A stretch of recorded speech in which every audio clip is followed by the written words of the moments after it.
네, 안녕하세요. 오늘 읽는 책 시작하겠습니다. 톨스토이 대작 읽기 시리즈 전쟁과 평화 9번째 시간입니다. 오늘 끝내고 다음 주 하면은 전쟁과 평화를 마무리할 수 있을 것 같습니다. 마무리라고 말씀드렸습니다만은 제 나름대로 전쟁과 평화의 일부만을 여러분과 함께 했다고 얘기하는 게 옳겠죠. 이 전쟁과 평화는 읽을 때마다 또 어떤 페이지를 넘길 때마다 전혀 다른 의미로 다가오곤 합니다. 이게 위대한 작품의 힘이 아닐까 싶기도 해요. 분명히 읽은 것 같은데 전혀 기억이 나지 않다가 딱 그 페이지를 펼쳤을 때 전혀 다른 다가오곤 하죠. 이렇구나. 그때는 내가 내 눈에 보이지 않았던 것들이 이렇게 다시 보이는구나 하고 생각하곤 합니다. 자, 9번째 시간 이제 4권 3, 4부입니다. 다음 주 마지막 시간에는 에필로그 1, 2를 집중적으로 살펴보도록 하겠습니다. 제4권 3부와 4부 개요 보겠습니다. 제3부는 파르티잔 전투가 핵심을 차지하고 있죠. 이 푸시킨이 숭배하는 시인 다비도프, 최초로 이 파르티잔을 조직한 인물로 알려져 있습니다. 귀족이죠. 사교계에서 이름을 날리던 사람이기도 합니다. 그런 반면 농부 치온 같은 사람도 발티산에서 함께 싸우죠. 패주하는 나폴레옹 군대와 싸웁니다. 니콜라이 로스토프의 친구 제니소프는 파르티잔 전투에서 맹활약을 펼치고요. 그리고 로스토프가의 막내 페차 있죠. 페차도 전투에 참가했다가 죽음을 맞이합니다. 패주하는 프랑스군과 끌려가는 포로들, 피에르와 플라톤 카라타예프도 그 끌려가는 포로에 속해 있습니다. 플라톤 카라타예프 기억하시죠? 피에르에게 구운 감자를 건넸던 농부 출신의 병사 있습니다. 포로로 끌려가다가 총살당하죠. 플라톤이 죽음을 맞이하고요. 이 플라톤의 죽음을 두고 피에르의 상념이 이어집니다. 피에르는 플라톤 카라타예프라는 농민 출신 병사에게서 러시아 정신의 에센스를 발견하죠. 프리메이슨보다 훨씬 더 깊은 의미를 담고 있다고 말합니다. 그리고 이 톨스토이의 나폴레옹 비판이 곳곳에서 빛을 발합니다. 예컨대 이렇습니다. 따뜻한 털 외투로 몸을 감싼 나폴레옹은 파멸해가는 동료들뿐 아니라 자신이 이곳까지 끌고 온 사람들까지 버리고 고국으로 물러나면서 이것은 위대하다고 느낀다. 그리고 그의 영혼은 평온하다. 이 톨스토이의 나폴레옹 비판, 냉소, 조롱 정말 다양하게 펼쳐집니다. 그 부분 보는 것도 흥미진진합니다. 우리가 알고 있던 나폴레옹과는 완전히 다른 모습입니다. 이 러시아 관점, 특히 톨스토이 관점에서 본 나폴레옹과 서양 중심 세계사 서술에 익숙한 사람들에게 비친 나폴레옹은 전혀 다르겠죠. 우리는 이 유럽, 특히 프랑스 중심의 세계사 서술, 영국 중심의 세계사 서술에 익숙한 나머지 나폴레옹을 긍정적으로 평가하는 경향이 강하죠. 물론 나폴레옹이 그런 업적을 쌓은 건 있습니다. 일부. 그런데 그에 못지않게 혁명을 배반한 것도 또 우리는 염두에 둬야겠죠. 네, 4부 보겠습니다. 안드레이를 잃은 나타샤의 슬픔이 기술되고 있습니다. 마리아와 나타샤는 안드레이를 배웅하면서, 그러니까 죽음을 함께 맞이하면서 안드레이의 죽음을 지켜보면서 하나가 됩니다. 이 마리아와 나타샤가 하나가 되는 모습, 이 전쟁과 평화에 감동적이죠. 페차의 사망 소식이 전해지고요. 로스토바 백작 부인은 깊은 슬픔에 빠집니다. 로스토바 백작 부인은 나타샤의 엄마입니다. 다시 이 패주와 추격이 이어지고요. 그리고 포로를 구출하죠. 피에르가 구출됩니다. 톨스토이의 쿠츠조브의 평가는 정말 남다르죠. 나폴레옹과 대조됩니다. 뒤에서 상세하게 살펴보겠습니다. 크라스노의 전투가 그려집니다. 한편 포로에서 구출된 피에르는 병에서 회복되고요. 사상적 변화를 겪습니다. 피난을 떠났던 사람들이 모스크바로 돌아오고, 그리고 이 나타샤를 만난 피에르는 사랑의 기쁨에 휩싸입니다. 여기서 끝냈으면 좋았겠다라는 생각을 합니다. 그리고 이 1967년 소련에서 만든 영화에서는 여기서 끝나죠. 그런데 이 에피소드 1에서는 그 후일담들이 쭉 펼쳐집니다. 1813년에서 7년이 지난 1820년으로 건너뛰어서 피에르와 나타샤가 행복하게 살고 뭐 이런 얘기들이 그려집니다. 톨스토이가 미련이 남아서였을까요? 여기서 끝냈으면 좋지 않았을까 싶은데 뭐 그거야 작가의 마음이겠죠. 그리고 우리가 제 첫 번째 시간 때 말씀드렸지만은 에필로그 2에서는 이 역사와 민중 또는 역사와 영웅에 대한 톨스토이의 이 논쟁적인 글이 실리게 되죠. 그 얘기는 다음 시간에 조금 상세하게 살펴보겠습니다. 그러면 텍스트로 들어가 볼까요? 파르티잔 전투 대단히 중요하죠. 우리도 빨치산의 기억이 있지 않습니까? 나폴레옹 전쟁, 그러니까 나폴레옹 유럽 정벌 전쟁 때 이 스페인에서 빨치산이 있었죠. 이 게릴라들이 있었습니다. 에스파냐에서 말이죠. 그리고 러시아권에서는 카프카스에서 산 사람들이 또 빨치산 활동을 했죠. 이 숄로프의 대작 고요한 돈을 읽어보시는 게 어떨까 싶은데 대단한 소설이죠.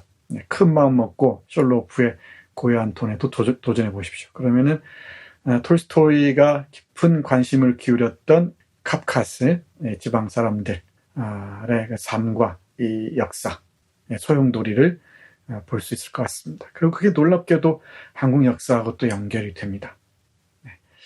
혁명의 소용돌이를 어떻게 헤쳐나가는지. 그 연장선상에 1958년에 발표된 닥터 지바고가 있죠. 보리스 바스제르나크의 대작 닥터 지바고가 있습니다. 그 얘기는 따로 또 기회가 닿는 대로 하나씩 말씀드리도록 하겠습니다. 파르티잔 전투와 관련한 톨스토이의 진술 잠깐 볼까요? 가장 확실하고 유리한 군사행동 가운데 한 가지는 뿔뿔이 흩어진 사람들이 한 덩어리로 뭉친 사람들을 상대하는 것이다. 그런 종류의 군사행동은 국민적 성격을 띠는 전쟁에 언제나 나타나기 마련이다. 그 군사행동은 집단 대 집단으로 맞서는 대신 대병력과 맞닥뜨리면 뿔뿔이 흩어져서 즉각 달아나는 것과 그 후 기회가 생기면 다시 공격하는 것으로 이루어진다. 에스파냐의 게릴라들이 그렇게 했고 카프카스에 산 사람들도 그렇게 했다. 그리고 1812년에 러시아인들도 그렇게 했다. 에스파냐의 게릴라들. 이 학살과 관련해서 떠오르는 게 바로 이 고야의 그림들 있죠. 우리 언젠가 얘기했었습니다마는 이 시간이라는 작품 하면서 얘기했었습니다. 호타라는 일본 작가의 소설이 있었죠. 이 고야의 그림이 떠오릅니다. 그리고 게릴라도 함께 기억해야겠죠. 에스파냐 하면은 이 나폴레옹 군대와 싸웠던 모습들, 그리고 1930년대 중후반 36년, 39년에 걸친 에스파냐 내전, 스페인 내전이 떠오르죠. 조지 오웰의 카탈루냐 창가나 또 해밍웨이의 누구를 위해 종을 울리나 등등의 문학작품을 만날 수도 있습니다. 그리고 이 에스파냐 게릴라들이 있었고 카프카스의 산 사람들도 있었고요. 그리고 1812년 러시아인들도 이 게릴라로서 싸웠다는 것이죠. 파르티잔 전투가 사권 3, 4부에서 아주 공을 들였다는 것을 알 수 있을 정도로 아주 뚜렷하게 그려지고 있습니다. 자, 그 다음 볼까요? 파르티잔들은 각계격파로 대육군을 무찔렀다. 이 대육군은 프랑스어로 그랑다르메라고 하는데 영어로 하면 그랜드 아미. 나폴레옹이 이끌던 이 유럽 연합군이죠. 연합군입니다. 여러 프랑스 병사들뿐만 아니고 나폴레옹에 호응하는 또는 어쩔 수 없이 호응해야만 했던 여러 나라들의 군인들이 결합해서 대육군을 형성했었죠. 그랑다르메, 유명한 얘기입니다. 파르티잔들은 각계격파로 대육군을 무찔렀다. 여기에 이 빼짜, 로스토프 집안의 막내 빼짜도 함께 했었죠. 그들은 말라 죽은 나무, 프랑스 군대에서 저절로 떨어진 나뭇잎들을 긁어 모으며 이따금 그 나무를 흔들었다. 표현이 재밌죠? 10월 프랑스군이 스몰렌스크로 달아날 무렵에는 다양한 규모와 특성을 띤 이 부대들이 수백 개에 이르렀다. 군대의 모든 방식을 받아들여 포병대, 사령부, 생활시설을 갖춘 부대도 있었다. 코사크 기병만으로 이루어진 부대도 있었다. 이 코사크 기병들의 이 파르티잔 활동이 대단했죠. 보병과 기병이 결합한 작은 혼성 부대도 있었다. 아무에게도 알려지지 않은 농민 부대와 지주 부대도 있었다. 하급 사제가 이끄는 부대도 있었는데 이 부대는 한 달에 수백 명의 포로를 잡았다. 촌장 아내 바실리사는 수백 명의 프랑스군을 죽였다. 임진 외란 때 어떤 의병을 떠올려도 좋을 것 같고요. 그리고 이 조정래의 소설 태백산맥의 빨치산을 떠올려도 좋을 것 같고요. 뭐 이태라는 사람이 남부군 또는 정지아라는 작가의 빨치산의 딸 이런 작품들을 떠올려도 흥미진진할 것 같습니다. 이 파르티잔에 관한 얘기는 아마 또 다른 기회가 있을 겁니다. 저는 이 전쟁과 평화를 읽으면서 톨스토이가 파르티잔을 각별하게 기술하면서 의도했던 게 무엇일까 고민을 했습니다. 결국 민중의 힘들이죠. 민중 힘입니다. 이 귀족도 귀족이지만 평범한 아당내에 이르기까지, 그리고 농부 치온에 이르기까지 전 러시아인들이 나폴레옹이 이끄는 그랑다르메 대육군과 대결했다는 것이죠. 이 점은 주목해야 할 것 같습니다. 다들 어디로 왜 가는지도 모르면서 나아갔다. 이 패주하는 프랑스 군의 모습입니다. 모스크바로 들어올 때 왔던 그 루트 있죠. 그 루트를 되밟아갑니다. 잠깐 보겠습니다. 프랑스인들은 자신들이 약속의 땅으로 여기던 스몰렌스크에 도착하자 식량 때문에 서로를 죽이고 자신들의 저장소를 약탈했다. 그리고 모든 것을 약탈한 후에는 더 앞쪽으로 달아나 버렸다. 다들 어디로 왜 가는지도 모르면서 나아갔다. 그 사실을 누구보다도 모르는 사람은 바로 천재 나폴레옹이었다. 아무도 그에게 명령을 내리지 않았기 때문이다. 그래도 그와 주변 사람들은 오랜 습관을 따랐다. 그들은 명령서, 편지, 보고서, 일정을 작성했고 서로를 폐하, 나의 사촌, 에크밀공, 나폴리 왕 등등으로 불렀다. 그러나 명령서와 보고서는 서류상으로만 존재할 뿐 그대로 실행되는 경우는 전혀 없었다. 어떤 것도 실행이 불가능했기 때문이다. 그들 모두는 느끼고 있었다. 서로에게 폐하, 전하, 사촌이라고 부른다 해도 자신들 모두가 많은 악, 이제 그들은 그에 대한 벌을 받아야 했다. 그 악을 저지른 가련하고 추악한 인간이라는 것을. 그리고 그들은 군대를 걱정하는 척하면서 또 저마다 자신에 대해서만 어떻게 하면 얼른 달아나 목숨을 부지할 수 있을까에 대해서만 생각했다. 이 패주하는 프랑스 군대에 대한 톨스토이의 평가는 냉정합니다. 냉혹할 정도죠. 참담하죠. 나폴레옹을 위시한 장군들이 있죠. 마샬이라고 부르는 이 사촌, 에크밀공, 나폴레옹 뭐 등등, 이들은 군대를 걱정하는 척하면서도 자기 살기에 급급했다는 것이죠. 60만 대군이라고 하는데 그 사람 중에 살아남은 사람이 몇 명도 안 된다 그러죠. 이 자들을 영웅으로 떠받드는 게 말이 되느냐라는 게 톨스토이의 얘기입니다. 그런데 이에 비해서 쿠투조프는 한 명의 러시아 병사를 10명의 프랑스 병사 바꾸지 않겠다고 얘기했다는 거죠. 여러분이라면 어떻게 판단하시겠습니까? 영웅의 사관, 나폴레옹이 역사에서 세계사에 끼친 영향력에 초점을 맞추겠습니까? 아니면은 이 전쟁에서 자기만 살기에 급급하면서 수많은 그 민중의 아들들인 병사들을 사지로 몰아낸 나폴레옹을 비판하겠습니까? 이 톨스토이의 전쟁과 평을 읽으면서 많은 생각을 하게 됩니다. 우리가 배웠던 역사의 그 이면, 그 흑역사를 보게 되는 것 같기도 하고요. 자, 마리아와 나타샤의 합체가 전쟁과 평화에서 중요한 의미가 있다고 했죠. 안드레의 죽음을 지켜보면서 마리아는 순종과 믿음의 화신이죠. 나타샤는 생기와 기운의 화신입니다. 이 두 여성, 마리아와 나타샤의 합체를 통해서 러시아 정신을 그려내고자 했던 것 같습니다. 이 종교와 일상적 삶이 마리아와 나타샤라는 두 여성을 매개로 해서 그려진다고 볼 수 있겠죠. 이 마리아는 잘 알다시피 볼콘스키 공작의 딸이었죠. 아시겠지만 이 니콜라이 로스토프와 결혼을 합니다. 나타샤는 피에로와 결혼을 하죠. 자, 볼까요? 이따금 그들은 몇 시간이고 침묵을 지켰다. 때로는 침대에 누워 이야기를 시작했다가 밤을 새우기도 했다.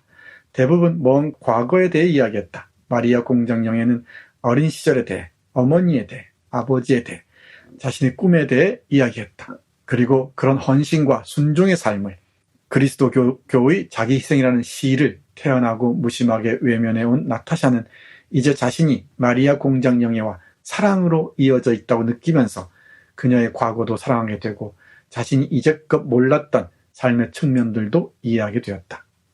나타샤는 다른 기쁨을 추구하는 데 익숙했기에 순종과 자기 희생을 자신의 삶에 적용하겠다고 생각하지 않았지만 지금까지 몰랐던 그 다른 미덕을 이해하고 사랑하게 되었다. 나타샤의 어린 시절과 사춘기에 관한 이야기를 들은 마리아 공장 영예에게도 그녀가 예전에 알지 못했던 삶의 측면이 삶과 삶의 즐거움에 대한 믿음이 열렸다. 전쟁과 평화는 젊은이들의, 청춘들의 성장의 서사로 읽을 수도 있다고 말씀드렸죠. 이 피에르의 성장 과정, 그리고 나타샤의 성장 과정이 눈에 띕니다. 안드레이도 죽음에 이르면서 자신의 인생을 깊이 있게 이해하게 되죠. 니콜라이 로스토프도 그렇고요. 이 전쟁과 평화는 젊은이들의 성장의 이야기라고 할 수 있을 것 같습니다. 하다못해 돌로호프까지도 그렇습니다. 그 남봉꾼이었던 돌로호프, 나타샤를 유기하고자 했던 돌로호프 있죠. 돌로호프마저도 파르티잔 전투에서 열심히 싸우죠. 자, 마리아와 나타샤의 합체가 의미하는 바가 무엇인지, 러시아 정신에 관한 대한 톨스토이의 깊은 그 관심과 이해에 입각해서 받아들이면 좋을 것 같습니다. 나타샤 댄스 기억하시죠? 그것도 함께 떠올려 보시기 바랍니다. 쿠투조프 평가에 주목해야 할 것 같아요. 이 톨스토이가 인물을 평가하는 눈이 남다릅니다. 그런데 이 쿠투조프를 두고 프랑스에서는 교활하고 음탕하고 쇠약하고 늙은, 그런 뭔가 정체를 알 수 없는 인간이라고 말합니다. 프랑스에서는 뭔가 이 러시아의 그 음험한 그 국민성을 대변하는 인물로 평가하는 거죠. 근데 러시아, 특히 군주들과 쿠투조프의 비판적이었던 고급 관료들이나 이 장성들 있죠. 그들은 쿠투조프를 교활하고 거짓말을 잘하는 신하라고 얘기하고요. 또 나폴레옹의 이름조차 무서워하는 인간, 비겁한 인간이라고 얘기를 하죠. 이 사권 후반부에 쿠투조프가 계속 싸우지 않고 후퇴만 하자, 이런 평가를 하는 겁니다. 알렉산드르 1세 이하 신하들과 장군들이 말이죠. 이에 비해서 톨스토이는 쿠투조프의 말로 소탈하고 겸손한, 그래서 진정으로 위대한 인물이면서 러시아 민중들을 아낀 사람이라는 거죠.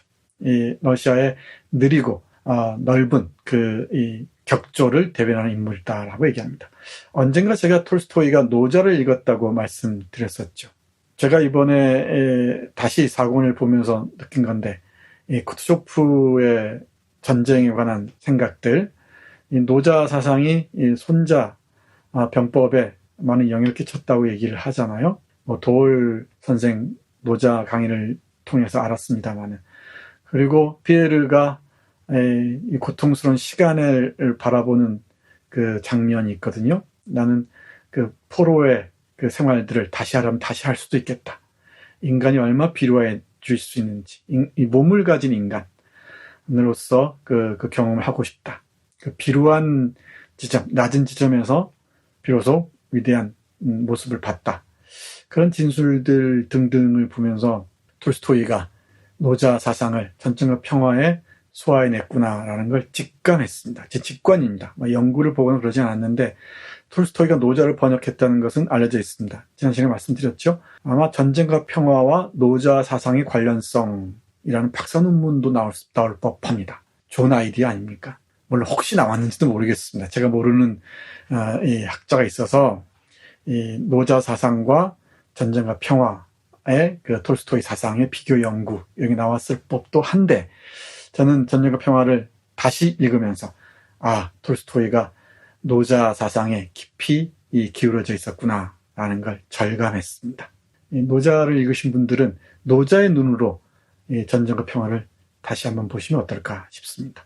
쿠투조프를 평가하는 것도 분명히 노자적 관점인 것 같습니다. 네, 제 생각이 그렇습니다. 여러분은 분명히 다를 수 있겠죠. 자, 볼까요? 어떻게 평가하는지 보시죠. 그러나 어떻게 당시에 그 노인 혼자만 모두의 견해에 반대하며 그 사건이 지니는 국민적 의미의 중요성을 짐작할 수 있었을까? 어떻게 당시에 그 중요성을 그토록 정확히 짐작하고 자신의 활동 기간 내내 한 번도 그것을 저버리지 않았을까? 벌어지는 현상의 의미를 간파해낸 그 비상한 힘의 원천은 그가 자기 안에 더할 나위 없이 순수하고 강렬한 형태로 간직한 민족적 감성이었다. 총사령관인 그는 그 위치에서 사람을 죽이고 파괴하는 것이 아닌 사람을 구하고 동정을 베푸는 것에 모든 힘을 쏟았다. 소탈하고 겸손한, 그래서 진정으로 위대한 이 인물은 인간을 지배한다고 여겨지던 역사가 고안해낸 유럽식 영웅이라는 그 거짓된 형상에 마음을 빼앗기지 않을 수 있었다. 네, 순수하고 강렬한 형태로 러시아의 민족적 감성을 간직한 인물이 바로 쿠투조프였다는 것이죠. 그리고 사람을 죽이고 파괴하는 것이 아니라 사람을 구하고 동정을 베푸는 것에 모든 힘을 쏟은 인물. 소탈하고 겸손하고 그래서 진정으로 위대한 인물. 그래서 유럽식 영웅이라는 그 거짓된 형상에 마음을 빼앗기지 않았던 인물로 쿠투조프를 평가합니다. 노자적 관점에서 바라보면 정당한 것 같습니다만은 여러분의 생각은 어떠신지요? 자, 피에르의 사상적 변화 주목해야 됩니다. 몇 차례에 걸쳐서 사상적 변화를 경험하죠. 그리고 이 나타샤에 대한 일편단심의 사랑도 눈여겨봐야 됩니다. 프리메이슨과의 만남도 있었죠. 물론 나중에는 프리메이슨의 사상에 대해서 비판적인 태도를 취하죠. 일단 나타샤와의 사랑을 얘기할 수 있을 것 같고요. 포로 경험이 또 강한 영향을 미쳤겠죠. 그 중에서도 이 플라톤 카라타예프와의 만남이 있었을 겁니다. 어떤 사상적 변화를 겪는지 한번 보시죠. 처음에 피에르는 나폴레옹주의자였다는 것 기억하시죠? 제1권 제1장에서 이 안나가 베푼 그 야회에서 피에르가 나폴레옹을 위대한 인물이라고 얘기하잖아요. 근데 이제는 나폴레옹에 대한 비판적 태도를 취하면서 쿠투조프의 관점으로 옮겨오죠.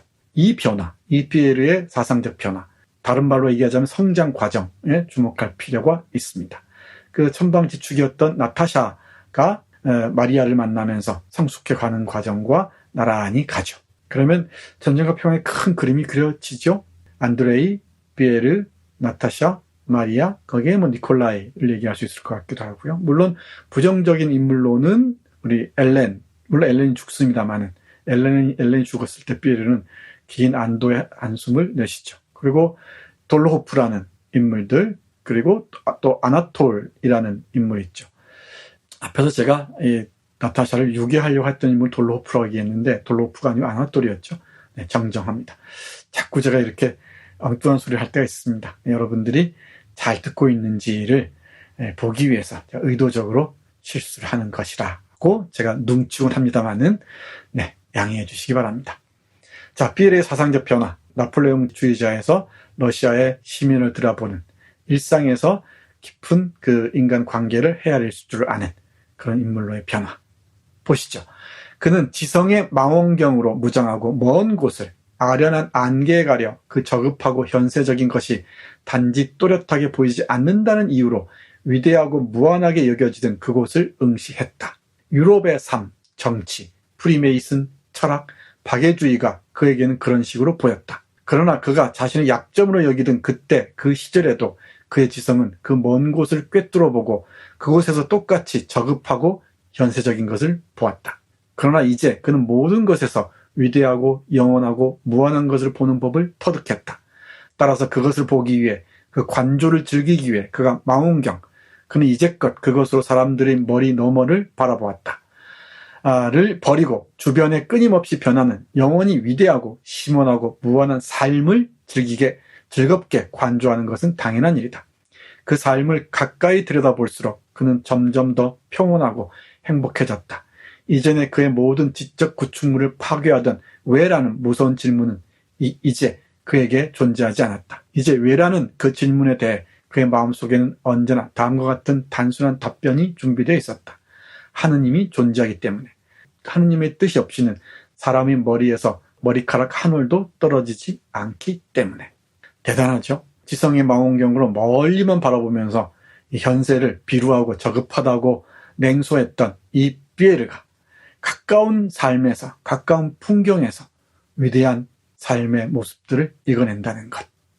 그건 하느님이 존재하기 때문에 하느님의 뜻이 없이는 사람의 머리에서 머리카락 한 올도 떨어지지 않는다는 것을 알기 때문이라고 얘기합니다. 하죠. 여기서 하느님은 우리가 익숙하게 아는 기독교적 하느님과 좀 다른 것 같습니다. 러시아 정교의 하느님과도 연결되어 있는 것 같기도 하지만 노자의 그 도와 관련되어 있는 것 같기도 하고요. 또 도울 선생이 계속 강조하는 수은 최재우 선생의 그 한울림과도 관련되어 있는 것 같습니다.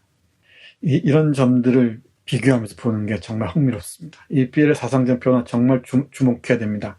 나폴레옹주의자에서 이 러시아의 민중에 대한 깊은 애정을 가진 사람으로의 변화, 놀라운 변신이죠. 놀라운 변신입니다. 또 하나 빠뜨릴 수 없는 게 바로 나타샤의 사랑과 생명력, 힘입니다. 피에르의 변신과 나타샤의 변신, 잘 보셔야 됩니다. 사랑을 통해서 얼마나 많은 고통을 겪었었습니까?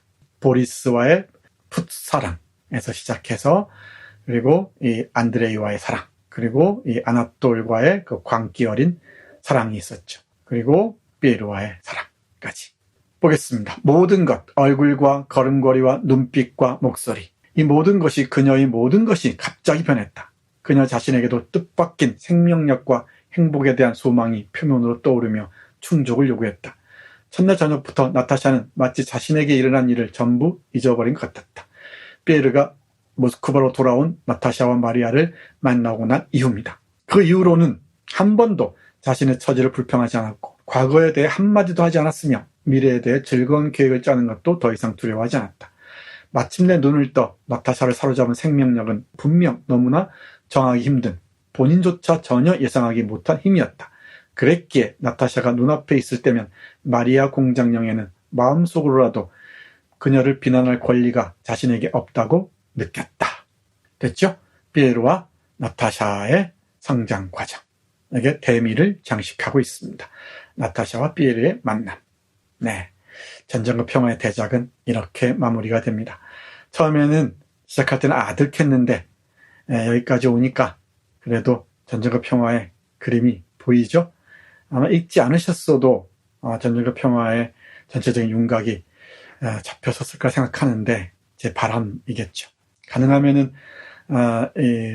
1967년 소련에서 만든 4부작 영화 톨스토이의 이 원작을 충실하게 따라온, 재현하고 있는 그 영화 꼭 보시고요. 그리고 전쟁과 평화도 천천히 느리게 한 페이지 한 페이지 읽어보시기 바랍니다. 그때 제가 여러분과 함께 했으면 좋겠습니다. 10번에 걸쳐 진행된 이 강의를 하나하나 참조하시면서 톨스토이의 전쟁과 평화 차근히 읽어보셨으면 좋겠습니다. 전쟁과 평화를 읽기 전과 후 나 자신의 모습은 분명히 달라져 있을 것입니다. 마무리하죠. 네, 영화 전쟁과 평화의 인물입니다. 피에르 베주호프, 그죠? 그리고 나타샤 로스토바입니다. 명실상부한 주인공이죠. 자, 볼까요? 내가 언제부터 그녀를 사랑하게 되었는지는 모르겠습니다. 이 마리아에게 하는 얘기입니다. 하지만 오직 그녀만을, 내 평생 그녀 한 사람만을 사랑했습니다. 그녀 없는 인생은 상상할 수도 없을 만큼 사랑합니다. 지금은 감히 그녀에게 청혼을 하지 않겠습니다. 하지만 어쩌면 그녀가 내 사람이 될 수도 있다는 생각, 그리고 내가 그 기회를 놓칠지도 모른다는 생각을 하면 무섭습니다.